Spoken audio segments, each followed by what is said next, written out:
ভাই আপনার সাথে আমাদের কিছু কথা আছে। আমরা আর এই কাজ করবো না, এই কাজ ছেড়ে দেবো। কি তোরা কি বলছিস? তোরা ভেবে দেখেছিস? আজকের পর থেকে আমরা মুনিশ কেটে খাবো, তবুও আমরা এই কাজ করবো না।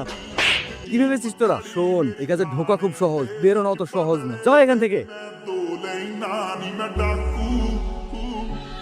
কি হলো? যার জন্য এতদিন ধরে কাজ করলে সেই গায়ে হাত তুললো? ও বেঁচে থাকা অবস্থায় কখনো তোমরা এই লাইন থেকে বেরোতে পারবে না। এই লাইন থেকে বেরোতে হলে ওকে খালাস করে বেরোতে হবে।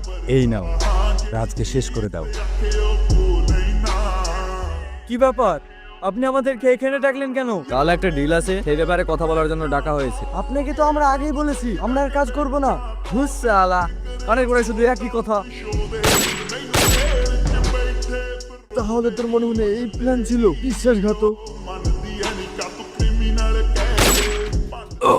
তুই আমাকে মারলি কেন? তুই অনেক পাপ করেছিস, তুই হাজার হাজার মানুষকে ড্রাগ কেসে জেলে ঢুকেছিস, তার মধ্যে আবার আব্বাও আছে।